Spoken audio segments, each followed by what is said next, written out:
അപ്പോൾ വീഡിയോ എടുക്കാൻ പറ്റിയില്ല കേട്ടോ. ഞാൻ മടുത്തിട്ട് ഞാനവിടെ പോയി കടന്നതാണ്. ഇതുണ്ടോ മൊത്തം ഞാൻ താഴ്ഭാഗം മൊത്തം വെട്ടിത്തെളിച്ച് പിന്നെ മുറ്റടിച്ച് വരാണ്ട് കേട്ടോ. മുറ്റതാണ്ടോ നിറച്ച് ഞങ്ങളിപ്പോൾ പുഴയിൽ പോയി വന്നിട്ടുള്ളേ വന്ന് കയറിയിട്ടപ്പോൾ എടുക്കുക. അത് എന്താ മോൾ ഭാഗമൊക്കെ വെട്ടിത്തെളിച്ച് കണ്ടോ, ഒക്കെ വെട്ടിത്തെളിച്ച് ഇവിടെയൊക്കെ കാട് കുറച്ച് ഇവിടെയൊക്കെ അടിച്ച് വരാണ്ട് കേട്ടോ.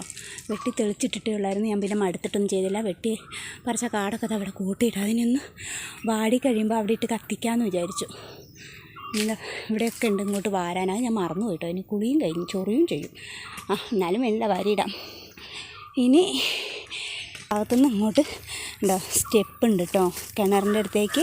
അവിടെയൊക്കെ ഞങ്ങൾ വെട്ടി അമ്മു നല്ലോണം ഞാൻ വെട്ടി കാടൊക്കെ വെട്ടിക്കളഞ്ഞു. അമ്മു നല്ലോണം അടിച്ച് വാരി സ്റ്റെപ്പൊക്കെ വൃത്തിയാക്കി. നമുക്ക് ഇവിടെ ഒരു മരമുണ്ട്, ഒരു പ്ലാവുണ്ട്, അതിനകത്ത് നിറച്ച് കുരുമുളകുണ്ട് കേട്ടോ. അപ്പോൾ ഇതിൽ കയറി പറിക്കാനൊന്നും നമ്മളെ കൊണ്ടാവില്ല. അങ്ങ് തറ്റം വരെ ഉണ്ട്. അപ്പോൾ നമ്മൾ അതിൻ്റെ ചൂട് വൃത്തിയാക്കിയിട്ട്, കാരണം കുറച്ച് കഴിയുമ്പോൾ ഇതെല്ലാം തൊഴിയുമല്ലോ. അപ്പോൾ താഴെ വീഴുമ്പോൾ നമുക്ക് പെറുക്കിയെടുക്കാൻ സുഖമാണല്ലോ വൃത്തിയാക്കിയിട്ടാൽ. അപ്പോൾ നമ്മൾ ഒക്കെ അടിച്ച് വാരി നല്ല വൃത്തിയാക്കിയിട്ടുണ്ട് കേട്ടോ. ഇത് പിന്നെ വേറെ ആളെ പറമ്പാണ്. അപ്പോൾ പിന്നെ ഇനി നമ്മൾ അവരവിടത്തേക്ക് പോയി വെട്ടണ്ടല്ലോ വിചാരിച്ച് നമ്മൾ ആ ഭാഗം വെട്ടിയിട്ടില്ല. നമ്മുടെ ഭാഗം കിണർ ഞങ്ങളൊന്നും ചെയ്തില്ല കേട്ടോ.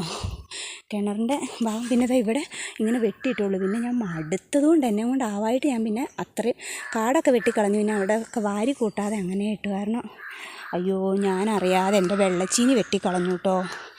അതിപ്പോഴാണ് കാണുന്നത്. ഇത് നോക്കിയാൽ എൻ്റെ നല്ല വെള്ളച്ചീനി ആയിരുന്നു കണ്ടോ. പോയി ഓർത്തില്ല. കാട് വെട്ടുന്നതിൻ്റെ കൂടെ അത് വെട്ടിയപ്പോൾ കമ്പ് കണ്ടില്ല. അതിനകത്തൊരു പഴുത്തതുണ്ട്. ഇത് നമുക്ക് വിത്താക്കാം അല്ലേ. ഇത് വിത്താക്കിയിട്ട് പാവാം. അപ്പോൾ അടുത്തത് ഇടാലോ. ഇത് കണ്ടോ വെട്ടിപ്പറിച്ച് കളഞ്ഞു. ഇനി അതിലേക്ക് കുളിച്ചിട്ട് ഇനി അതിലേക്ക് കിടന്നാൽ മേല് പിന്നെയും ചൊറിയും. അപ്പോൾ ഇനി അത് കുറച്ച് ഒക്കെ വെട്ടിയിട്ടതാണ്, ഇങ്ങോട്ട് വലിച്ചിട്ടാൽ മതി. അത് ഇനി ഒരു ഒഴിവ് കിട്ടുമ്പോൾ ചെയ്യാമെന്ന് വിചാരിച്ചുണ്ടോ. അപ്പോൾ പറമ്പൊക്കെ വൃത്തിയായത്. ഇത്രയും ദിവസം കാടായിരുന്നു. ഇതിലെ പന്നി പോലും ഇതൊക്കെ ഭയങ്കര ഇതായിരുന്നു. വെട്ടിത്തെളിച്ചാലും പന്നി വരാനുള്ളത് വരും. ഇനി ഈ കിണറിൻ്റെ മുകളിൽ ഇത് കിണർ നന്നാക്കുമ്പോൾ വേണം. എൻ്റെ മുകളിൽ ഒരു നെറ്റുണ്ട്. ആ നെറ്റ് ഇങ്ങനെ എടുത്ത് കളഞ്ഞാൽ ഈ ചപ്പും ചവറൊക്കെ പോകും. അപ്പോൾ അത് നന്നാക്കുമ്പോൾ അത് നെറ്റ് കളഞ്ഞിട്ട് പിന്നെ പുതിയ നെറ്റ് വാങ്ങിയിടാമല്ലോ. അപ്പോൾ ഇപ്പോൾ അങ്ങനെ കിടക്കട്ടെ എന്ന് വിചാരിച്ചു. അപ്പോൾ ഇന്നത്തെ ഒരു ദിവസത്തെ വീഡിയോ എന്ന് പറയുന്നത് ഇതൊക്കെയാണ് കേട്ടോ. ഇനിയും പണിയൊന്നും കഴിഞ്ഞില്ല. ഇനി മുറ്റമൊന്നും അടിച്ച് വാരിയില്ല. മുറ്റമൊക്കെ അടിച്ച് വാരണം, തുടയ്ക്കണം. പൈപ്പിൽ വെള്ളമുണ്ട്. അപ്പോൾ വേഗം അമ്മൂനോട് ആകെ അടിച്ച് വാരി തുടയ്ക്കാൻ പറയണം. അപ്പോഴേക്കും എനിക്ക് മുറ്റമൊക്കെ അടിച്ച് വാരി കഴിഞ്ഞ് കഴിഞ്ഞാൽ പിന്നെ വൈകുന്നേരത്തിന് നമുക്ക് 2 കപ്പക്കിഴങ്ങ് കിട്ടിയില്ലേ, അത് ഈ കപ്പ വെറൈറ്റി ആയിട്ടല്ല, നമ്മൾ സാധാ പുഴുങ്ങും പോലെ പുഴുങ്ങിയത് വെന്ത് കിട്ടില്ല കേട്ടോ. അതൊരു കളുകളുപ്പായിരിക്കും. അപ്പോൾ അത് വേറെ രീതിയിൽ വേവിക്കാമെന്ന് വിചാരിച്ചു. അപ്പോൾ ഇത്രയൊക്കെ ഉള്ളൂ കേട്ടോ ഇന്നത്തെ ഒരു ദിവസത്തെ വീഡിയോ. അതിൻ്റെ ഇടയിൽ ഞങ്ങൾ പൊങ്ങ് പൊളിച്ച് വെച്ചത് അമ്മൂത ഇവിടെ കൊണ്ടുവന്ന് വെച്ചിട്ടുണ്ട്. ഇതെങ്ങനെ ഞങ്ങൾ തിന്നുന്നതെന്നറിയോ, കുരുമുളകും ഉപ്പും കൂടെ കൂട്ടിയിട്ട്. ഇത് നല്ല ടേസ്റ്റാട്ടോ അങ്ങനെ തിന്നാൽ. അപ്പോൾ പോയി വന്നതിൻ്റെ മടുപ്പ് മാറാനിതാ ഇതൊന്ന് കഴിച്ചേക്കാം. അപ്പം ഇതൊറ്റ വീഡിയോ ഒക്കെ ഇട്ടിട്ടുണ്ടെങ്കിൽ ഒരുപാടുണ്ടാവും. അപ്പോൾ 2 പാർട്ട് 1ഉം പാർട്ട് 2ഉം ആയിട്ടാണ് ഇടാമെന്ന് വിചാരിക്കുന്നത്. നിങ്ങൾക്ക് ഇഷ്ടപ്പെട്ടിട്ടുണ്ടെങ്കിൽ ലൈക്ക് ചെയ്യുക, ഷെയർ ചെയ്യുക, സബ്സ്ക്രൈബ് ചെയ്യുക.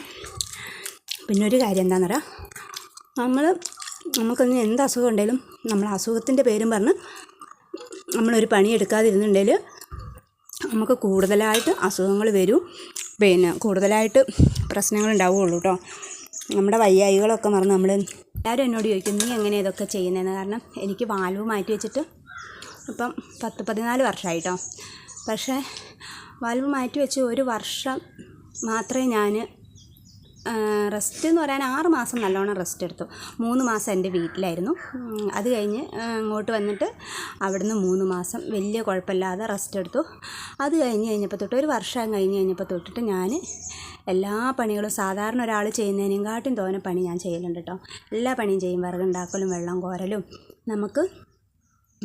നമ്മൾ വാടകയ്ക്ക് നിൽക്കുന്നിടത്ത് കറണ്ടോ പിന്നെ പൈപ്പോ അങ്ങനത്തെ ഒരു ഇതും ഉണ്ടായിരുന്നില്ല. അപ്പോൾ നമ്മൾ താഴേന്ന് വേണം വെള്ളം കോരിക്കൊണ്ടുവരാൻ. അങ്ങനെ വെള്ളം കോരലും പിന്നെ വിറകുണ്ടാക്കാൻ പോക്ക്, ഗ്യാസ് അങ്ങനത്തതൊന്നും ഉണ്ടായിരുന്നില്ല. എല്ലാം ഞാൻ ചെയ്യുമായിരുന്നു.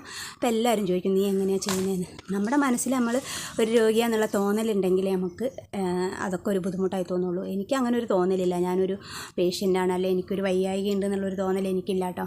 അതുകൊണ്ട് ഞാൻ എല്ലാ കാര്യങ്ങളും ചെയ്യും. പിന്നെ എന്തെങ്കിലും ബുദ്ധിമുട്ട് വരുമ്പോൾ മുകളിലോട്ട് വിളിക്കും, ഭഗവാനെ എന്തെങ്കിലും ഒരു വഴി കാട്ടിത്തരണേന്ന്. അപ്പം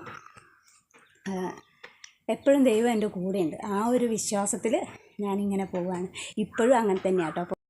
അപ്പം ഇങ്ങനെ അസുഖങ്ങളൊക്കെ ഉള്ളവർ, ഞാനൊരു അസുഖക്കാരിയാണ്, എന്നെ കൊണ്ടൊന്നിനും പറ്റില്ല, എന്നെക്കൊണ്ട് മറ്റുള്ളവർക്ക് ബുദ്ധിമുട്ടാവും, അങ്ങനെ ഒരു തോന്നൽ ചിന്ത മനസ്സിൽ വെക്കാതെ എന്നെ കൊണ്ടും കഴിയും, എന്നെ കൊണ്ട് പറ്റും പോലെ ഞാൻ ചെയ്യും എന്നുള്ളൊരു ചിന്തയായിട്ട് എല്ലാവരും അവനവനെ കൊണ്ട് പറ്റുന്ന കാര്യങ്ങൾ ചെയ്യണം കേട്ടോ. നമ്മളൊരു രോഗിയാണെന്ന് വിചാരിച്ച് ആരും ഒരിക്കലും തളർന്നിരിക്കാൻ പാടില്ല. എല്ലാവരും എത്ര രോഗം ഉണ്ടെങ്കിലും നമുക്ക് ദൈവം ഒരു കഴിവ് തരും. അതിനനുസരിച്ച് നമ്മൾ നിന്നിട്ടുണ്ടെങ്കിൽ നമ്മുടെ മനസ്സ് നമ്മുടെ ആ രോഗി എന്നുള്ള ചിന്ത എടുത്ത് കളഞ്ഞാൽ തന്നെ നമുക്ക് പകുതി രോഗം മാറും കേട്ടോ. അപ്പം നിങ്ങൾ ഇത് ഞാൻ പറയാൻ കാരണം ഇങ്ങനെയൊക്കെ ആയിട്ട് കുറേ ആൾക്കാർ എനിക്കറിയാം കേട്ടോ.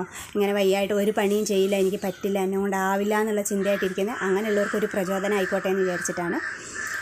പിന്നെ അപ്പോൾ ഇത്രയൊക്കെ ഉള്ളൂ എൻ്റെ വീഡിയോ. നിങ്ങൾക്ക് ഇഷ്ടപ്പെട്ടെങ്കിൽ ലൈക്ക് ചെയ്യുക, ഷെയർ ചെയ്യുക, സബ്സ്ക്രൈബ് ചെയ്യുക, സപ്പോർട്ട് ചെയ്യുക കേട്ടോ. അപ്പോൾ അടുത്ത വീഡിയോ ആയിട്ട് പിന്നെ കാണാം. Bye bye.